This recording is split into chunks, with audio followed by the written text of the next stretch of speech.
के परिजनों को बकरियां दे दी गई, मुआवजे के तौर पर पैसे भी दिए मगर बकरियां दे दी गई। नरेश मीणा शहीद स्मारक पर पिछले 6 दिन से आमरण अनशन पर है। मांग है कि उन्होंने कभी किसी की प्रशंसा की है क्या? तो उनको तो करनी ही आलोचना है। ये तो सिर्फ भारतीय जनता पार्टी है। क्या आदिवासी समुदाय सिर्फ भेड़ और बकरियां चलाने के लिए रह गया है, इसीलिए उन्हें एक राजनीतिक नेता के रूप में मैं नहीं देखता हूँ। तो मुझे उनके चेहरे के अंदर सुभाष चंद्र बोस दिखाई दी और यात्रियों को गोली मारी गई। जालंधर के अंदर कर्फ्यू लगा दिया गया। सभा होगी, यहीं होगी और अभी होगी। और साथ ही उन्होंने ये कहा था, नहीं, विरोध करना गलत नहीं है, विरोध करने का उनको अधिकार है। उनके कदमों पर चलने की बजाय हम विधानसभा अध्यक्ष जी को कलंकित करें, ये दुर्भाग्य की बात। कैमरा नहीं होता तो भी काम चल जाता। आज कोई शूज पहन करके आदमी 3 साल तक उस शूज को चलाता है, दौड़ सकता है बिना झटका खाए। पहले जो जूतियां होती थी वो सबसे पहले काटती थी, अब कोई कहे क्या जरूरत। आज देश के प्रधानमंत्री नरेंद्र मोदी अपना 75वां जन्मदिन मना रहे हैं और देश भर में बीजेपी से सेवा पखवाड़े के रूप में सेलिब्रेट कर रही है। इस वक्त जयपुर में सिविल लाइन से विधायक गोपाल शर्मा हमारे साथ मौजूद है। प्रधानमंत्री नरेंद्र मोदी का जन्मदिन है, पहले उस पर क्या कहिएगा? मैं आपसे निवेदन करना चाहता हूं, श्रद्धेय नरेंद्र मोदी जी को एक राजनीतिक नेता के रूप में मैं नहीं देखता हूं। उसका कारण है कि उनके नेतृत्व को जब से मैंने देखना शुरू किया है तो मुझे उनके चेहरे के अंदर सुभाष चंद्र बोस दिखाई दिया है। उसका कारण है कि 23 जनवरी 1992 को जब जालंधर से एकता यात्रा जा रही थी और यात्रियों को गोली मारी गई, जालंधर के अंदर कर्फ्यू लगा दिया गया और कहा गया कि यहाँ पर कोई सभा नहीं हो सकेगी, तो मोदी जी ने, जो उस समय एकता यात्रा के संयोजक थे, डॉक्टर मुरली मनोहर जोशी जी साथ थे, मैं यात्रा को कवर कर रहा था एक पत्रकार के रूप में, तो मोदी जी ने उस समय कहा था, सभा होगी, यहीं होगी और अभी होगी। और साथ ही उन्होंने ये कहा था कि दुनिया की कोई भी ताकत कितनी भी शक्ति लगाकर देख ले, 26 जनवरी 1992 को सुबह 8 बजे भारत माता के रक्षा कवच से आरूढ़ होकर हम लोग लाल चौक पर पहुंचेंगे और तिरंगा फहराएंगे। तो वह जो संकल्प शक्ति है, वह संकल्प शक्ति को मैं सीधे सीधे इस बात से जोड़ के देखता हूं, जैसे बाबू चित्तरंजन दास जो कांग्रेस के अध्यक्ष थे, जब लाला लाजपत राय को लाठियों से मार करके हत्या की गई तो उनकी धर्मपत्नी वासंती देवी में कोलकाता में सवाल उठाया कि क्या देश की नौजवानी ठंडी हो चुकी है जो लाला लाजपत राय के को लाठियों से मारे जाने का बदला नहीं ले सकती। भगत सिंह और चंद्रशेखर आजाद ने इसका जवाब दिया सैंडर्स हत्याकांड से। उस समय क्रांतिकारिता का जमाना था, आज विकास का जमाना है, आज आगे बढ़ने का जमाना है। तो दुनिया भर में जो आवाज उठ रही है कि क्या भारत को किसी तरह से कमजोर किया जा सकता है, तो उसके बीच में नरेंद्र मोदी जी की आवाज आती है, सबका साथ, सबका विकास, सबका प्रयास और स्वदेशी के बल पर विश्व बंधु बनाए रखते हुए, बनते हुए हमारी इकोनॉमी को, हमारी सामरिक शक्ति को, हमारे विकास को उच्चतम स्तर पर पहुंचाना। गोपाल जी, राजस्थान की राजनीति की बात कर लेते हैं। विधानसभा में आपने हाल ही में एक स्टेटमेंट दिया, आपने कहा कि मूल धर्म में लौटाओ विपक्ष के कुछ विधायकों को। उस पर बड़ा बवाल जारी है, अभी भी लोग आपके उस बयान का विरोध कर रहे हैं, क्या कहिएगा? नहीं, विरोध करना गलत नहीं है, विरोध करने का उनको अधिकार है। कोई व्यक्ति इस्लाम मानता है, उसको इस्लाम मानने का अधिकार है, जो ईसाई मानता है उसको ईसाईयत मानने का अधिकार है। लेकिन क्या जो राष्ट्र में विश्वास करते हैं, जिनको सिर्फ भारत माता से प्यार है, जिनको कहीं पर सिर झुकाने के लिए रोम जाने की जरूरत नहीं है, जिनको सिर झुकाने के लिए नॉर्वे जाने की जरूरत नहीं है, वो क्या चाहेंगे? वो चाहेंगे कि हमारा भारत मजबूत हो। तो ऐसे लोग जो मुगल काल के अंदर जबरन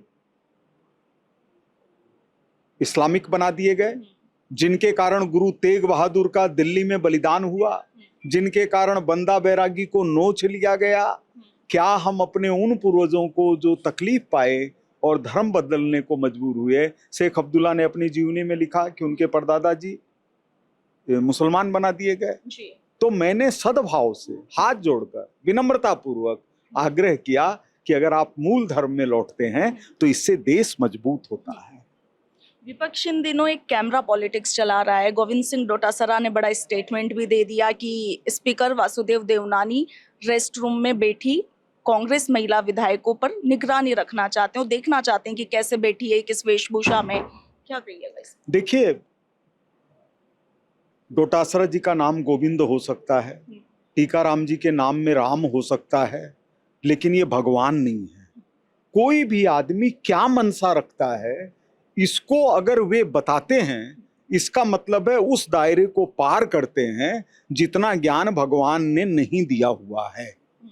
कोई व्यक्ति किस इरादे से क्या कर रहा है, उस इरादे को पहचानना ये संभव नहीं है।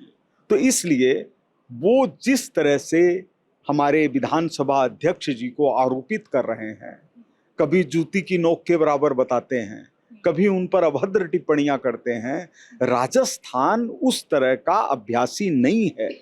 यहाँ पर आदरणीय भैरव सिंह जी शेखावत, श्रीमान मोहनलाल जी सुखाड़िया जैसे मुख्यमंत्री हुए हैं, जय नारायण जी व्यास जैसे मुख्यमंत्री हुए हैं, जिन्होंने लोकतंत्र को स्थापित करने के लिए सारा जीवन लगा दिया, उनके कदमों पर चलने की बजाय हम विधानसभा अध्यक्ष जी को कलंकित करें, ये दुर्भाग्य की बात है। लेकिन कैमरा लगाने की जरूरत क्यों है? ये सवाल बार बार कांग्रेस कर रही है कि इतने टाइम से क्यों नहीं सोचा और अभी क्यों ये जरूरत आन पड़ी है कि वहां पर हर जगह कैमरा लगा दिए। देखिए, ये इस तरह की बात है जैसे कोई कहे कि कैमरे की शुरुआत करने की क्या जरूरत थी। कैमरा नहीं होता तो भी काम चल जाता। लेकिन समय जो जो अपनी गति के ऊपर आगे बढ़ता है तो मनुष्य की आवश्यकताएं बढ़ती जाती है। वहां पर पहले से कैमरे लगे हुए थे, लेकिन पहले से विधानसभा भी थी। तब भी इन्हीं लोगों ने कहा था कि नई विधानसभा की जरूरत क्या है। तो उसी तरह से आज हम कोई कैमरा लिए हुए हैं सोनी का या किसी और कंपनी का, हमको लगता है कि इस कैमरे के अंदर वो नहीं है जो कि अब नए कैमरे आ गए उसके अंदर है, चाहे उसी कंपनी के क्यों नहीं हो। तो हम कहेंगे ये कैमरा रहने दो, अब प्रो 17 आ रहा है उसको लेंगे। अब कोई कहे कि आप कैसे ले सकते हैं, आपके पास तो पहले से मोबाइल है, आपको जरूरत क्या थी? अरे भाई, जरूरत नहीं थी। ये उनका उस जगह के प्रति, वहां की व्यवस्था के प्रति लगाव है। जैसे पहले केवल दूरदर्शन था तो हमको जो तस्वीरें दिखती थी वो धुंधली दिखती थी। फिर आज तक के अंदर सुरेंद्र सिंह जी और कुछ पत्रकार जो एंकरिंग करते थे तो हमको लगता था कि एक बड़ा समूह होना चाहिए। आज तरह तरह के लोग आ रहे हैं क्षेत्र के अंदर, कोई कहे उनकी जरूरत क्या है? उनकी जरूरत इसलिए है कि दुनिया की जरूरत है। आज कोई शूज पहन करके आदमी 3 साल तक उस शूज को चलाता है, दौड़ सकता है बिना झटका खाए। पहले जो जूतियां होती थी वो सबसे पहले काटती थी, अब कोई कहे क्या जरूरत है? अच्छा गोपाल जी, विपक्ष बार बार ये आरोप लगा रहा है कि राजस्थान की भजनलाल शर्मा सरकार हर मोर्चे पर विफल हो रही है, काम ठीक से कर नहीं पा रही है। अच्छा, भारत के अंदर ज्यादातर राज्यों में या तो भाजपा की सरकारें हैं या भाजपा समर्थित सरकारें हैं। उन्होंने कभी किसी की प्रशंसा की है क्या? तो उनको तो करनी ही आलोचना है। ये तो सिर्फ भारतीय जनता पार्टी है कि आज हमसे कोई पूछे कि देश के लोकप्रिय प्रधानमंत्रियों का नाम बताइए तो हम मोदी जी का भी नाम लेंगे, वाजपेयी जी का भी नाम लेंगे, लेकिन जब तक लाल बहादुर शास्त्री का नहीं लेंगे तब तक दिल खुश नहीं होगा। गोपाल जी, एक अंतिम प्रश्न। इन दिनों एक बड़ा मामला झालावाड़ के पीपलोदी का चल रहा है, जहां पर उस हादसे में मारे गए बच्चों के परिजनों को बकरियां दे दी गई, मुआवजे के तौर पर पैसे भी दिए मगर बकरियां दे दी गई। नरेश मीणा शहीद स्मारक पर पिछले 6 दिन से आमरण अनशन पर है। मांग है कि क्या आदिवासी समुदाय सिर्फ भेड़ और बकरियां चलाने के लिए रह गया है, इसीलिए उन्हें बकरियां दी गई है? अब यही एक विषय है जो देश के प्रति प्रेम और लोगों को आक्रोशित करने के बीच की सीमा रेखा को बताता है। जैसे हम जिस चीज के लिए आमरण अनशन पर बैठते हैं, एक तो उसका उद्देश्य ये हो ऐसा क्यों किया गया, एक ये हो कि ये होना चाहिए। जो व्यक्ति आमरण अनशन पर बैठे हैं। मैंने वीडियोज के अंदर देखा है कि उनके प्रति समर्थन करने वाले लोगों की संख्या काफी है ना। जब उनको जेल से छोड़े जाने की बात थी तो गांव गांव में उनके बेटे की आवाज को सुना जा रहा था, तो हम लोगों को लग रहा था कि कोई बात कर रहा है। वो अगर चाहते तो आज तक उन लोगों को मुआवजे की जरूरत ही नहीं पड़ती। वो एक और उदाहरण पेश कर सकते थे कि जो दूसरा नहीं कर पाया वो हमने करके दिखाया।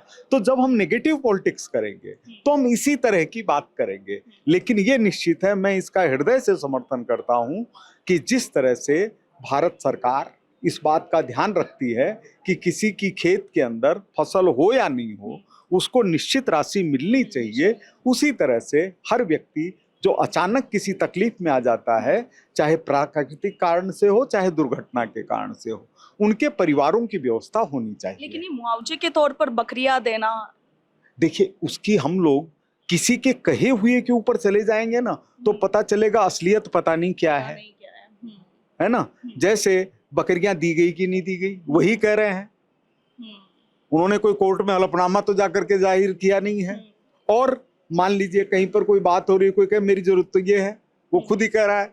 तो इसलिए जब तक तथ्य में नहीं जाए, जैसे अगर मतलब मेरे से जुड़ा हुआ क्षेत्र होता या मैं पत्रकार होता तो मैं वहां पहुंच जाता अब तक कि बताइए क्या स्थिति है, क्या नहीं है, क्या नहीं है। तो इसलिए बातों में आने की बजाय मीडिया को भी ये चाहिए कि वहां उन परिवारों के हालचाल लेकर के, ये हमारे साथी शुरू से करते रहे। राजस्थान की एक खासियत है, राजस्थान जैसा मीडिया पूरे भारत में और दुनिया में नहीं है।